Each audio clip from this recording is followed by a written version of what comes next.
Yes, once again, good morning, dear students. In the last video, we have discussed example number 8. Right now, we are going to discuss example number 9 and 10 both. Right? A very short example. It can be asked along with the 2 years data or along with the first method that we have discussed previously. So the question is very short, hardly one line or a two, but the answer is very technical, right? But if you are very much clear about the concepts and formula, it is very easier for you to remember this, right? So let us get it started. Sales 16 lakhs, PV ratio 60%, margin of safety 50%. So calculate BEP, fixed expense, contribution, profit and variable cost. Only three informations are given: sales, PV ratio and margin of safety. PV ratio and margin of safety, both of them are given in percentage form, right? So જ્યારે બી આ ટાઈપના examples હોય ત્યારે સમજી લેવાનું કે એનું જે આન્સર આપેલા હોય એના ઉપરથી તમારે કેલ્ક્યુલેશન સ્ટાર્ટ કરવાનું, right? So here the answer is given of PV ratio as well as margin of safety. So we are going to use both of them one by one. So look at the first point. By using PV ratio, we will calculate C, that is contribution. Fine. So PV ratio ની original formula C by S into 100. So PV ratio is 60%. So 60 divided by 100 થાય એટલે 0.60 થઈ જશે, right? Equals to C upon 16 lakhs. So my contribution is 9,60,000. Clear? Alright. Next, contribution મળી ગયું. આપણને શું જોઈએ છીએ? કન્ટ્રીબ્યુશન તો જોઈએ જ છે. તો જો કન્ટ્રીબ્યુશન મળી ગયું, રાઈટ, હવે જોઈએ છે આપણે વેરિયેબલ કોસ્ટ. તો કન્ટ્રીબ્યુશન તમને મળી ગયું, તમારી પાસે સેલ્સ છે. So difference between sales and contribution will be your variable cost, right? તો આ રીતે તમે ટેબલ કરો કે ફોર્મ્યુલામાં ઇન્સર્ટ કરો, બેય મેટરથી તમને શું મળી જશે? વેરિયેબલ કોસ્ટ મળી જશે.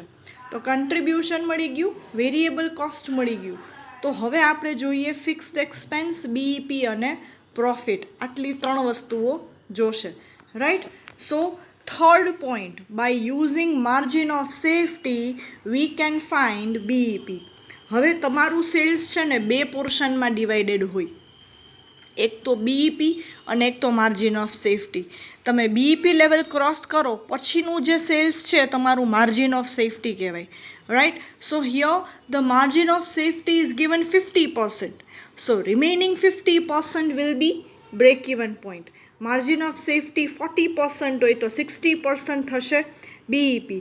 માર્જિન ઓફ સેફટી 70% હોય તો બીઈપી થશે 30%, right? So likewise here in this example sales is 16 lakhs, out of that 50% is margin of safety, so remaining 50% will be break even point, right? So directly we can take the percentage of the sales 16 lakhs. So 16 lakhs na 50%, 8 lakhs thase BEP and 8 lakhs thase margin of safety, right? See, so BEP is 50% of sales. So my BEP would come up at rupees 8 lakhs, right? તો જેટલા answers આપેલા છે accordingly જ તમે formula use કરીને બીજું બધું calculate કરો છો. હવે બીઈપી મળી ગયું, આપણે શું જોઈએ છીએ? હજી ફિક્સ્ડ એક્સપેન્સ જોઈએ છીએ અને પ્રોફિટ જોઈએ છે. તો બીઈપીની ઓરિજિનલ ફોર્મ્યુલાથી આપણને ફિક્સ્ડ કોસ્ટ મળી જશે. The original formula of BEP is fixed cost upon PV ratio. We have the answer of BEP. We also have the answer of PV ratio. So by using both of them, we can get our fixed expense, right? તો બધી વસ્તુઓ મળી ગઈ. હવે ખાલી એક જ બાકી છે, that is profit. તો આપણી પાસે કન્ટ્રીબ્યુશન છે, આપણી પાસે ફિક્સ્ડ એક્સપેન્સ છે. So now you can calculate your profit. So difference between contribution and fixed expense is your profit. તો દરેકે દરેક વસ્તુઓ આપણને અહીંયા મળી ગઈ છે, right? I am explaining the whole example once again. See, sales આપેલું છે, પીવી રેશિયો છે અને માર્જિન ઓફ સેફટી છે. ત્રણ વસ્તુઓ આપેલી છે. અકોર્ડિંગલી આપણે ફાઇન્ડ કરવાનું છે BEP, fixed expense, contribution, profit અને વેરિયેબલ કોસ્ટ. જો તમે પહેલાં આ થર્ડ સ્ટેપ કરો તો બી કાંઈ ઇશ્યુ નથી. કન્ડિશન ખાલી એક જ છે, તમે જે કોઈ બી સ્ટેપ્સ યુઝ કરો છો તમને એની લિંક છે એ મેન્ટેન થવી જોઈએ. 1 by 1 આન્સર્સ મળી જવા જોઈએ, રાઈટ. તો પહેલાં આપણે પીવી રેશિયો યુઝ કરીને કન્ટ્રીબ્યુશન કેલ્ક્યુલેટ કર્યું, સેલ્સ મળી ગયું, કન્ટ્રીબ્યુશન મળી ગયું, we can get the variable cost now, right. So હવે પીવી રેશિયોનું કામ પૂરું થઈ ગયું. તો હવે માર્જિન ઓફ સેફ્ટીના પર્સન્ટેજ લઈએ, right. So margin of safety છે તો સેલ્સના 50% માર્જિન ઓફ સેફ્ટી છે. So 50% will be BEP, right. So BEP મળી ગયા પછી બીઈપીની ઓરિજિનલ ફોર્મ્યુલા યુઝ કરીને આપણને મળ્યા ફિક્સ્ડ કોસ્ટ, અને કન્ટ્રીબ્યુશન અને ફિક્સ્ડ કોસ્ટ કેલ્ક્યુલેટ થઈ જાય એટલે મળી ગયું profit, right.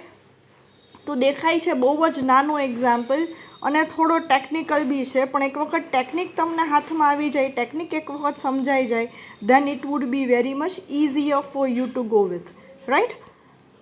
So this is the example number 9. Now same way example number 10 લઈએ.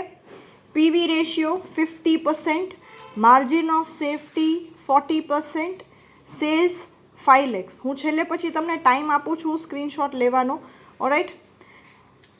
તો અહીંયા લાસ્ટ એક્ઝામ્પલની જેમ જ 3 વસ્તુઓ આપેલી છે, પણ કેલ્ક્યુલેટ કરવાની આઇટમ્સ બહુ ઓછી છે. બીઈપી અને પ્રોફિટ. તમારે વેરિયેબલ કોસ્ટ ફાઇન્ડ નથી કરવાની, કન્ટ્રીબ્યુશન ફાઇન્ડ નથી કરવાનું, કાંઈ નથી કીધું, ખાલી બીઈપી અને પ્રોફિટ, ઓકે. પણ એક વસ્તુ તમે વિચારો, પ્રોફિટ જોતો હોય તો તમારે શું કેલ્ક્યુલેટ કરવું પડે? કન્ટ્રીબ્યુશન અને ફિક્સ્ડ કોસ્ટ તો કેલ્ક્યુલેટ કરવા જ પડે અલ્ટિમેટલી, ફાઇન. એટલે મોરઓરલેસ આની લેન્થ બી કેવડી થશે? લાસ્ટ એક્ઝામ્પલ જેવડી જ થશે. So moving ahead with the same, PV ratio 50%, margin of safety 40%, sales 5 lakhs. Then calculate BEP and profit. So now first point, by using margin of safety we can calculate BEP. So see, sales is 5 lakhs, right? Margin of safety is given 40%. તો બાકીનું 60% શું થાય? Break even point થશે, right. તો બાકીનો 60% શું થઈ ગયું? Break even point, okay. So sales એમાં 60% break even point. So 5 lakhs into 60%, that would comes to 3 lakhs. So my BEP will be 3 lakhs in this example. Second point, now by using break even point we will calculate fixed expense, and by using PV ratio contribution can be found out. તો જો આપણે profit જોઈએ છીએ તો profit તમારા ટેબલનું last stage છે. તો profit કેમ મળે? Contribution minus fixed expense. તો ફિક્સ્ડ એક્સપેન્સ કેમ મળશે? બીઈપી યુઝ કરીને ફિક્સ્ડ એક્સપેન્સ મળશે. અને કન્ટ્રીબ્યુશન કેમ મળશે? પીવી રેશિયો યુઝ કરીને કન્ટ્રીબ્યુશન મળશે, બરાબર છે. સો નાવ પીવી રેશિયોની ફોર્મ્યુલા યુઝ કરીએ. પીવી રેશિયોના percentage 0.5 equals to C upon S, એટલે કે sales 5 lakhs. So my contribution will be 2,50,000. Alright. So contribution મળી ગયું પીવી રેશિયોથી. હવે બીઈપીથી મને મળશે fixed cost. So my formula of BEP is fixed cost upon PV ratio. So બીઈપીનો આન્સર મારી પાસે છે 3 lakhs. ફિક્સ્ડ કોસ્ટની જગ્યાએ fixed cost as it is, and PV ratio છે ત્યાં 0.50. So now my fixed expenses will be 1,50,000. તો હવે પ્રોફિટ મળી જાય, મારી પાસે કન્ટ્રીબ્યુશન બી મળી ગયું, ફિક્સ્ડ એક્સપેન્સ બી મળી ગયા. So difference between contribution and fixed cost is my profit, that is 1 lakh. Okay. તો જો પ્રીવિયસ પેજ જોઈએ once again. First point, alright, એ તો કેલ્ક્યુલેટ કરવું જ પડશે કેમ કે બીઈપી કહે છે. સેકન્ડ પોઈન્ટ આપણે શું કામ કેલ્ક્યુલેટ કર્યો? પ્રોફિટ માટે. તો સેકન્ડ પોઈન્ટનું હું તમને હજી એક શોર્ટકટ મેથડ આપું છું. સેકન્ડ પોઈન્ટ કેલ્ક્યુલેટ કરવા માટે કાં તો પહેલાં કન્ટ્રીબ્યુશન કેલ્ક્યુલેટ કરો, પછી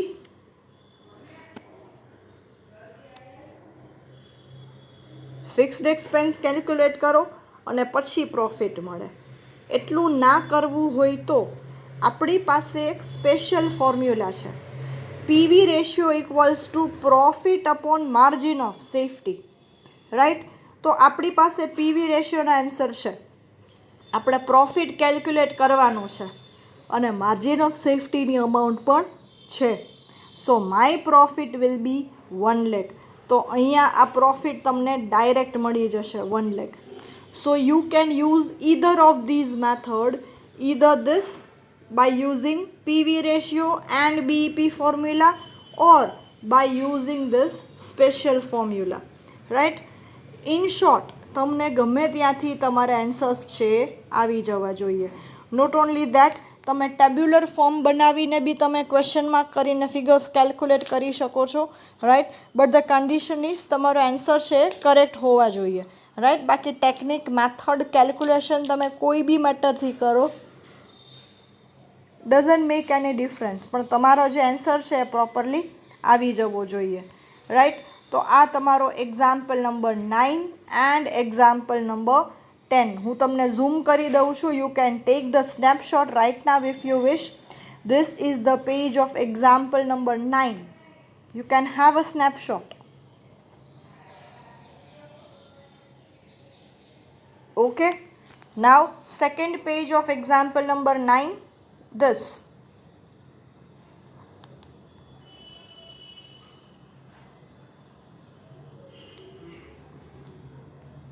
Now example number 10.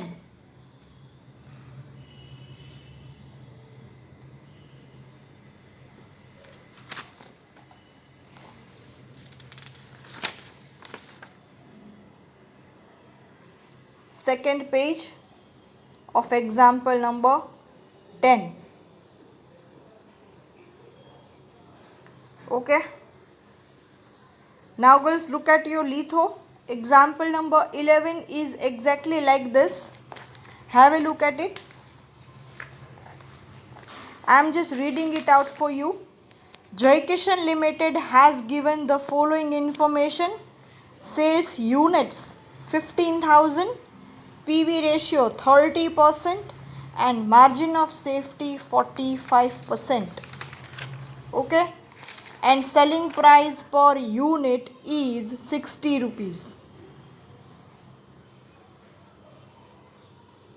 Okay, so try this out by yourself if you can do this. Right? જો ન થાય તો હું પછી આવતીકાલે કરાવડાવું છું. Otherwise try this out by yourself once. તમને બેઝિક ડિટેલ્સ તો મળી જ જશે, આખું ટેબ્યુલર ફોર્મની ડિટેલ તો મળી જ જશે, કેમ કે આપણે પ્રેઝન્ટ પ્રોફિટ કેલ્ક્યુલેટ કરવાનું છે. રાઈટ? સો ટ્રાય કરજો, થોડું તમે આ કેલ્ક્યુલેટ કરી શકો તમારી મેળે. જો ન થાય તો હું નેક્સ્ટ સેશનમાં તો કરાવું જ છું. બરાબર છે? So do this by your own. Try કરજો, ન થાય તો હું કરાવું છું. કેમ કે જો આમાં કેવું છે, આપણી ફર્સ્ટ મેથડ અને આ પર્સન્ટેજ વાળી મેથડ બંને સાથે છે. તો જો સેલ્સ યુનિટ્સ અને સેલિંગ પ્રાઇસ આપેલી છે તો સેલ્સ મળી જાય. Right? then by using PV ratio and margin of safety you need to complete that table that we used to do in all the examples, and then there are 6 items to be found out: present profit, required sales to earn profit of rupees 2,43,000, variable cost જો reduce થાય તો new BEP calculate કરવાનું છે, sales when loss is 21,000, margin of safety at a profit of rupees 9,90,000, sales amount required to maintain the present profit and so on.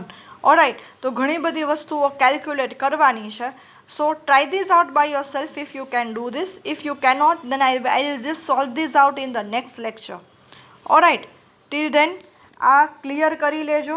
Again હું તમને બતાવી દઉં છું. This is example number 9. Point number 1, 2, 3, 4 and 5. Example number 9 અહીંયા પૂરો થાય છે. નાવ example number 10, એની મેં તમને શોર્ટકટની 2 મેથડ્સ આપી છે. ઓરાઇટ? એક જે રેગ્યુલર કરીએ છીએ એ, અને બીજી છે બ્લેક કલરના પેનથી લખેલું છે. Alright? Thank you all. Properly લખી લેજો અને સમજી લેજો. ન સમજાય, if you have still any doubts in your mind you can contact me at any point of time. તમારી બધાની બુકમાં અહીંયા સુધી બધા એક્ઝામ્પલ્સ લખેલા હોવા જ જોઈએ. This is not going to be repeated next time, right? So be careful about the same. Alright, thank you all.